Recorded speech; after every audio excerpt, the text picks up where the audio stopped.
तो स्टूडेंट सबसे पहले आपने गूगल पे आना है और गूगल पे आके आपने लिखना है यूईटी एडमिशन्स 2020। जब आप ये लिखेंगे तो आपने एंटर करना और जो सबसे पहला लिंक आएगा वो यूईटी की ऑफिशियल वेबसाइट है और उस पर आपने क्लिक कर देना है। जब आप क्लिक करेंगे, जब आप वेबसाइट पर आ जाएंगे तो आपने थोड़ा सा नीचे आना है और नीचे आके ये देखें इन्फो के ऊपर सारे डॉक्यूमेंट्स हैं। इन सारे डॉक्यूमेंट्स को एक दफ़ा आपने गो थ्रू कर लेना ताकि आपको आइडिया हो जाए कि आपने किस तरह से कैटेगरीज वगैरह चूज़ करनी है। तो ऊपर आपके पास दो ऑप्शन है कि अगर आपके पास रोल नंबर है तो आप पहले पे क्लिक करें, अगर नहीं है तो दूसरे पे करें। अब मेरे पास रोल नंबर नहीं है क्योंकि मैंने ई कैट के लिए अप्लाई नहीं किया था, तो मैं वहाँ दूसरे पे क्लिक करके पहले ई कैट की रजिस्ट्रेशन करवाऊँगा। तो CNIC में अपना वो पूछ रहे हैं मेरे से, तो CNIC मैंने टाइप कर दी है और आप भी अभी रजिस्ट्रेशन करवा सकते हैं अगर आपने नहीं करवाई ऑनलाइन।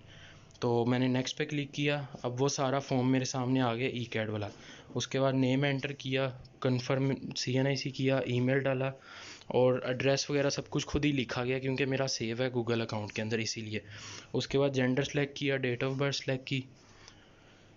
डेट ऑफ बर्थ में 3/9 और ये सब कुछ सिलेक्ट करने के बाद आपने आ जाना है फादर CNIC के ऊपर और फादर का CNIC सिलेक्ट करना है।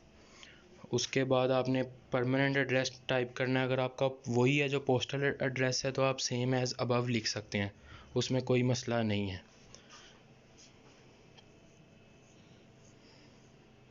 और सिटी सेलेक्ट करने का ऑप्शन है तो वो मैंने कर दिया। डिस्ट्रिक्ट जो आपका है वो आपने सेलेक्ट करना है। उसके बाद डिस्ट्रिक्ट ऑफ डोमिसाइल वो सिलेक्ट करना है। ये दो जगह इसीलिए पूछ रहे हैं क्योंकि कुछ लोगों की रिहाइश कहीं और होती है और डोमिसाइल कहीं और का होता है, तो इसीलिए। उसके बाद कॉन्टैक्ट नंबर और सेल नंबर। उसके बाद आपने थोड़ा सा नीचे आना है तो वो आपसे पूछ रहे हैं चूज़ योर एक्सपेक्टेड क्वालिफ़िकेशन। तो अगर आप प्री इंजीनियरिंग बैकग्राउंड से हैं तो आपने सबसे पहले नंबर वाला सेलेक्ट करना है। अगर आप ICS विद कंप्यूटर साइंस हैं तो सेकंड नंबर। अगर ICS विद स्टैट हैं तो थर्ड। अगर प्री मेडिकल है तो फोर्थ। और इसी तरह अगर जर्नल साइंस है तो फिफ्थ और सिंपल आर्ट्स है तो सिक्स्थ। अब चूँकि मैं प्री इंजीनियरिंग बैकग्राउंड से हूँ तो मैंने प्री इंजीनियरिंग सेलेक्ट कर दिया। इंग्लिश, मैथ, फिज़िक्स, केमिस्ट्री और सेव पे क्लिक कर देना है। जैसे ही आप सेव पे क्लिक करेंगे तो आपके सामने अगला टैब खुल के आएगा। अगले टैब में आपने पिक्चर अपलोड करनी है। जिन स्टूडेंट्स ने ई कैट के लिए अप्लाई कर दिया उनको ये सारा प्रोसेस दोबारा से करने की ज़रूरत नहीं है, उनके सामने डायरेक्ट वो आएगा फॉर्म फिल करने का ऑप्शन। अगर आपने ई कैट के लिए अप्लाई अभी नहीं करना किया हुआ पहले से तो आप 2-3 मिनट आगे स्किप कर सकते हैं वीडियो। तो आप अब यहाँ पे आपने पिक्चर सेलेक्ट करनी है। सेलेक्ट करने के बाद अपडेट एंड नेक्स्ट पे क्लिक करना है। जब आप अपडेट एंड नेक्स्ट पे क्लिक करेंगे तो आपके सामने अगला टैब आ जाएगा। ये देखें, अब वो मुझे कह रहा है you have been registered for entry test, your roll number is ये। उसने मुझे रोल नंबर लोड कर दिया। अब मैं इस रोल नंबर की बेस पे अपना जो एडमिशन है वो प्रोसेस आगे कंटिन्यू कर सकता हूँ।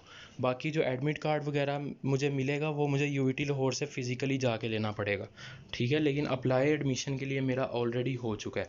एंट्री टेस्ट के लिए भी मैंने अप्लाई कर दिया। अब इसी की बेस पे मैं आगे एडमिशन के लिए भी अप्लाई करूँगा। तो अब चलते हैं कि एडमिशन के लिए आपने किस तरह से अप्लाई करना है। ये देखें, अब मैंने एंट्री टेस्ट की रजिस्ट्रेशन कर ली थी तो अब मैं वापस से आके अप्लाई कर रहा हूँ।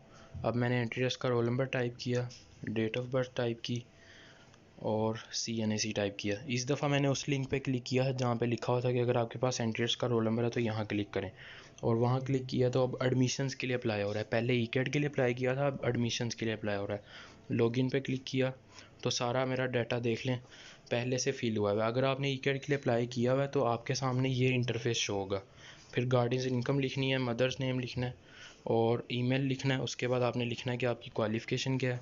उसके बाद आपने मैट्रिक और FSC के अपने मार्क्स उन्होंने पूछे हैं, एंटर फर्स्ट ईयर मार्क्स, और मैंने टोटल FSC लिख दिया क्योंकि ये मेरे अकाउंट में पहले से सेव था तो वो खुद ब खुद उसने लिख दिया। ये किसी बच्चे का मैंने फ़िल किया हुआ था फॉर्म पहले से, तो ये सारा डाटा उन्होंने खुद ब खुद उठा लिया। उसके बाद आपने नीचे आना है और मैट्रिक के मार्क्स आपने लिखने हैं। मैट्रिक के मार्क्स टोटल और ऑब्टेन्ड जो आपके मार्क्स हैं वो बोर्ड लिखना है। और आपने लिखना है कि रजिस्ट्रेशन नंबर जो होता है वो लिखा होता है रिज़ल्ट कार्ड के ऊपर, बिल्कुल टॉप राइट साइड पे या लेफ़्ट साइड पे लिखा होता है, वो आपने देख लेना है, ठीक है। तो उसके बाद जब आप ये देखें, आप नीचे आएँ तो लिखा हुआ है कि अगर आप हाफ़िज़ कुरान या स्पोर्ट टेस्ट के अंदर पार्टिसिपेट करना चाहते हैं तो आप यहाँ पे क्लिक करें। अगर आपने करना है तो कर सकते हैं, अगर नहीं करना तो delete and old new preference. तो ये जो अब डॉक्यूमेंट आया ना, इसको आपने अच्छी तरह पढ़ लेना है, ठीक है। इसको पढ़ने के बाद फिर आपने आगे जाना है और प्रेफरेंसेस को सेट करना है। आपने इस पूरे जो पेज है इसको अच्छी तरह पढ़ लेना है। इसमें 10 पूरे हदायत लिखी हैं, इनको आपने अच्छी तरह पढ़ना है और फिर नेक्स्ट पे क्लिक करना है। अब नेक्स्ट पे क्लिक करेंगे तो ये प्रेफरेंस लिस्ट आ गई है। थोड़ा जूम करके मैं दिखाता हूँ आपको। ये देखें, इन्होंने फ़ीस लिखी हुई है, सब्सिडाइज, पार्शियली सब्सिडाइज और नॉन सब्सिडाइज। ये फ़ीस है और कैटेगरीज भी आगे उन्होंने मेंशन की हैं कि सब्सिडाइज़ की कौन कौन सी हैं, पार्शियली सब्सिडाइज़ की कौन सी हैं और नॉन सब्सिडाइज़ की कौन सी हैं। अब यहाँ से आपने देखें ये फील्ड सेलेक्ट करनी है डिसिप्लिन से, और कैंपस सेलेक्ट करना है और कैटेगरी। अब जो सी मर्ज़ी कैटेगरी आप सेलेक्ट करें, मैं A1 सेलेक्ट करता हूँ, कैंपस लाहौर सेलेक्ट करता हूँ और फील्ड में सेलेक्ट करता हूँ इलेक्ट्रिकल इंजीनियरिंग। उसके बाद ऐड न्यू प्रेफरेंस पे क्लिक करना है, एक प्रेफरेंस ऐड होगी, ये मेरी पहली प्रेफरेंस है। उसके बाद KSK सेलेक्ट कर देता हूँ, ये सेकंड होगी। उसके बाद फैसलाबाद कर देता हूँ, ये थर्ड होगी। लगेगी ना तो मेरिट लिस्ट में वो मेरा नीचे से देखना स्टार्ट करेंगे।